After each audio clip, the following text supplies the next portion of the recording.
नमस्कार दोस्तों, स्वागत है आपका आज की हमारी नई वीडियो में। इस वीडियो में हम बायोलॉजी के अंतर्गत ब्लड का चैप्टर शुरू करने जा रहे हैं। जैसा कि आप लोग जानते हैं, पिछली क्लासों में हमने ग्रंथियों के बारे में यानी ग्लैंड्स के बारे में पढ़ा था। पिछली 2-3 क्लासों में हमने ग्लैंड्स को खत्म किया था। ग्लैंड्स जो थी बहुत इंपॉर्टेंट टॉपिक था वो ग्लैंड्स का। ग्रंथियों के बारे में हमने विस्तार से जाना था कि ग्रंथियां कितनी होती हैं, किस तरीके से ये शरीर में काम करती हैं। यदि आपने वो वीडियो नहीं देखी है तो उसको देख लें, वो जरूर देख लें, क्योंकि वो बहुत इंपॉर्टेंट टॉपिक था। इसलिए हमने उसके बारे में काफी विस्तार से चर्चा की थी। उस पर 2-3 क्लासें हुई थी। आज की जो वीडियो है, आज की वीडियो भी बहुत इंपॉर्टेंट है। आज का टॉपिक जो है ये हर पेपर में पूछा ही जाता है। इसमें 1 या 2 क्वेश्चन इसमें से जरूर बनता है, क्योंकि ब्लड एक ऐसा चैप्टर है कि ये एक तो बेसिक चैप्टर माना जाता है ब्लड, और इसके अंदर काफी सारे इसके फैक्ट रहते हैं, काफी सारे इसके जो हिस्से होते हैं उनके बारे में हम देखेंगे। ब्लड के अंतर्गत हम ब्लड प्लाज्मा के बारे में पढ़ेंगे, ब्लड सेल्स के बारे में। ब्लड सेल्स के अंतर्गत WBC, RBC, प्लेटलेट, RBC के अंदर हीमोग्लोबिन, हीमोग्लोबिन के अंदर हम ब्लड ग्रुप्स के बारे में पढ़ेंगे कि किस तरीके से ब्लड ग्रुप्स लगाया जाता है। एक प्रैक्टिकल भी ब्लड ग्रुप्स का हम आपको दिखाएंगे। तो इस तरीके से हमने अपनी जो है ग्रंथियां तक क्लासें खत्म कर ली थी। इसके बाद जो नई क्लास आज की है वो है ब्लड यानी रक्त की। तो यदि हम ब्लड के बारे में चर्चा करें तो ब्लड एक किस तरीके का पदार्थ होता है, तो ब्लड जो होता है एक तरल, संवहनी और संयोजी ऊतक। यानी जो ये ब्लड जो होता है यह एक प्रकार का तरल यानी कि जो द्रव्य है ये तरल है, संवहनी यानी मतलब ये फ्लो भी हो सकता है, और संयोजी ऊतक यानी ये मतलब कनेक्टिव टिश्यू होता है। तो ब्लड एक तरह का तरल, संवहनी और संयोजी ऊतक है। यदि इसके स्वाद की बात करें कि इसका स्वाद कैसा होता है, तो ये नमकीन जैसे स्वाद का होता है। क्या होता है, कैसे स्वाद का होता है? नमकीन स्वाद का होता है ब्लड। ब्लड का जो स्वाद होता है वो नमकीन स्वाद होता है।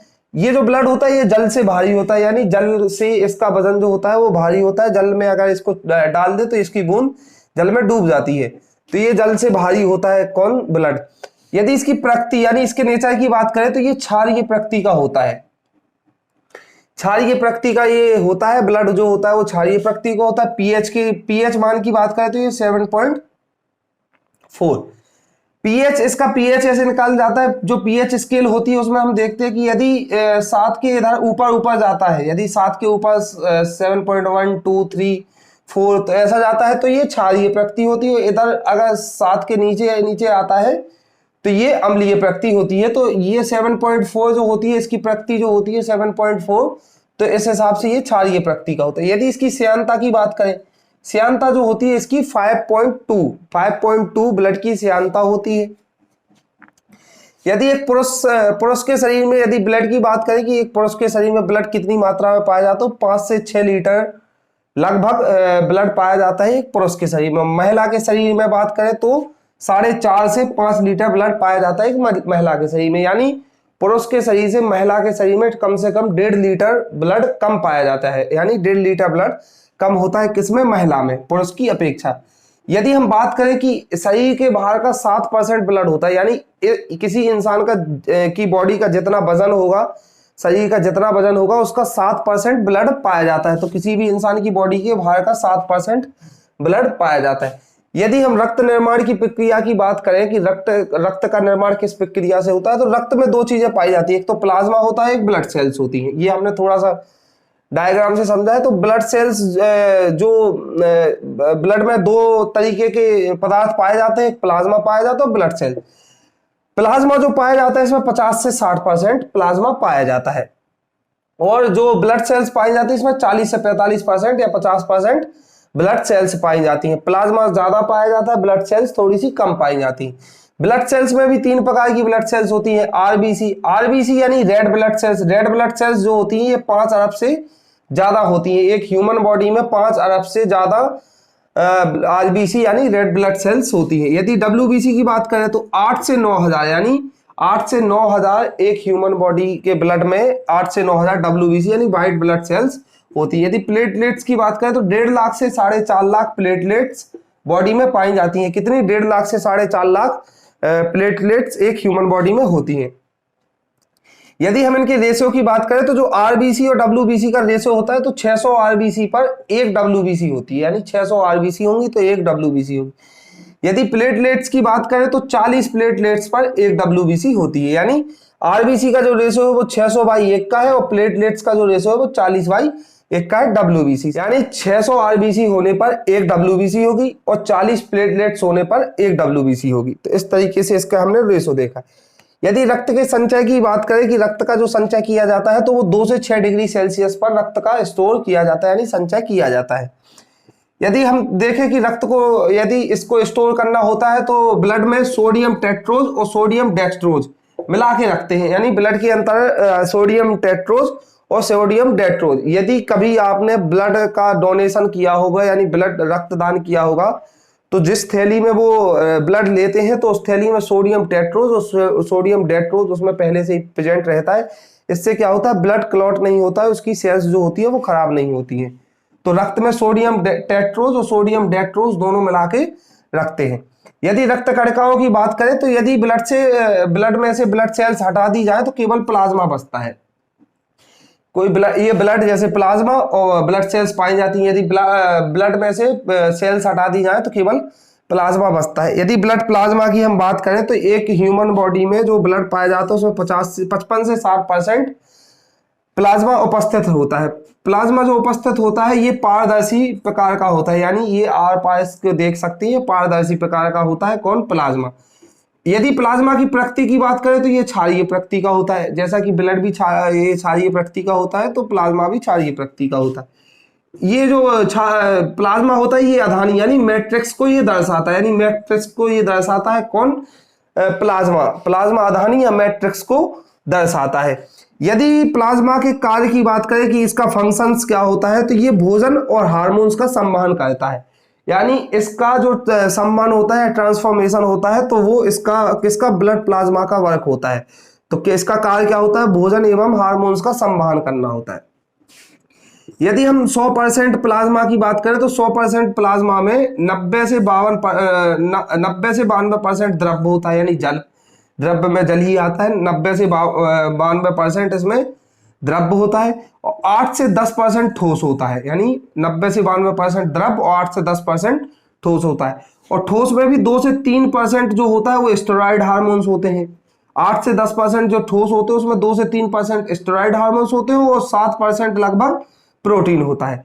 तो 2 से 3% स्टेरॉइड हार्मोन्स है और 7% इसमें क्या होता है? प्रोटीन होता है। यदि हम प्रोटीन की भी बात करें कि इसमें जो प्रोटीन होता है 7%, वो भी 3 प्रकार का होता है। प्रोटीन कितने प्रकार का होता है? वो जो प्लाज्मा में पाया जाता है वो 3 प्रकार का होता है। पहला है फाइब्रिनोजन। फाइब्रिनोजन का जो उपयोग होता है वो रक्त का थक्का बनाने में सहायक होता है, यानी यदि हमारे शरीर पर कहीं चोट लग जाती है तो जो रक्त का थक्का जम जाता है उस चोट पर, तो उसमें सहायक होता है कौन सा प्रोटीन? फाइब्रिनोजन। फाइब्रिनोजन नामक प्रोटीन रक्त का थक्का बनाने में सहायक होता है। यदि हम बात करें अगले प्रोटीन की तो अगला प्रोटीन है ग्लोब्यूलिन। ग्लोब्यूलिन जो है वो रक्त के संचरण में सहायता करता है। रक्त के संचरण यानी संवहन में इसका सहायता करता है। कौन सा प्रोटीन? ग्लोब्यूलिन, यानी इसका स्टोर करके ब्लड ये खराब ना हो तो इसके लिए ये मदद करता है। कौन सा? Globulin protein. अगला जो प्रोटीन है वो है एल्ब्यूमिन। एल्ब्यूमिन जो प्रोटीन है, एल्ब्यूमिन प्रोटीन भोज्य पदार्थों के संवहन में सहायता करता है। भोज्य पदार्थों का संवहन जो किया जाता है वो एल्ब्यूमिन प्रोटीन के द्वारा किया जाता है। तो ये 3 प्रकार के प्रोटीन जो है ये प्लाज्मा में पाए जाते हैं। यदि आगे हम देखें तो जो प्लाज्मा होता है वो यदि प्लाज्मा में से फाइब्रिनोजन हटा दिया जाए तो शेष जो बचता है उसे सीरम कहते हैं। जैसे जो होल ब्लड होता है, होल ब्लड में यदि हम उसका ठोस पदार्थ हटा दिए जाएं, यदि इसके जो फाइब्रिनोजन जो वाला जो पार्ट होता है, ये फाइब्रिनोजन वाला जो हिस्सा है इसको हटा दिया जाता है, यानी सेंट्रीफ्यूज कर दिया जाता है, तो जो हिस्सा बचता है उसे सीरम कहते हैं। और सीरम की जो स्टडी की जाती है उसे सीरोलॉजी कहा जाता है। सीरम की स्टडी को सीरोलॉजी कहा जाता है। जो भी टेस्ट वगैरह लगते हैं, जो भी पैथोलॉजी के टेस्ट होते हैं उनमें सीरम का उपयोग किया जाता है, तो सीरम की स्टडी को क्या कहा जाता है? सीरोलॉजी। तो इस तरीके से हमने अपने जो ब्लड प्लाज्मा जो है उसके बारे में चर्चा की है। आगे हम देखते हैं अपनी जो ब्लड सेल्स है उनके बारे में। ब्लड सेल्स में आरबीसी, डब्ल्यूबीसी, प्लेटलेट्स के बारे में विस्तार से चर्चा करेंगे। तो हमने अभी ब्लड प्लाज्मा जो है खत्म कर लिया है, ब्लड का थोड़ा सा इंट्रोडक्शन देखा है। आगे हम आरबीसी के बारे में चर्चा करते हैं, यानी ब्लड सेल्स के बारे में चर्चा करते हैं। तो दोस्तों इसके बाद हम बात करेंगे आरबीसी की। आरबीसी जो होती है यानी रेड ब्लड सेल्स यानी लाल रक्त कणिकाएं जो होती हैं। आरबीसी का जो रासायनिक नाम होता है उसे कहा जाता है एरिथ्रोसाइट्स। आरबीसी, डब्ल्यूबीसी और प्लेटलेट्स, इनके रासायनिक नाम बहुत ही इंपॉर्टेंट है, ये कई बार पूछे गए तो आप इनको याद रखें। आरबीसी का जो रासायनिक नाम होता है वो क्या होता है? एरिथ्रोसाइट। आरबीसी ये जो होती है दो प्रकार के जीवों में उपस्थित होती है। किस प्रकार? कौन कौन से जीव? एक तो होते हैं कशेरुकी जीव और एक होते हैं स्तनधारी जीव।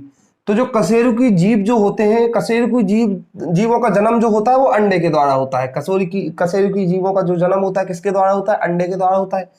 इसमें जो आरबीसी प्रेजेंट रहती है उस आरबीसी के अंदर केंद्रक उपस्थित होता है, यानी इसके अंदर जो आरबीसी प्रेजेंट होती है, कशेरुकी जीव जिनका जन्म जो होता है वो अंडे के द्वारा होता है वो कशेरुकी जीव होते हैं, और जिनका जन्म प्रजनन के द्वारा होता है वो स्तनधारी जीव होते हैं। तो जो कशेरुकी जीव होते हैं इनमें आरबीसी जो होता है वो केंद्रक में उपस्थित, इसमें आरबीसी के अंदर जो होता है वो केंद्रक उपस्थित होता है।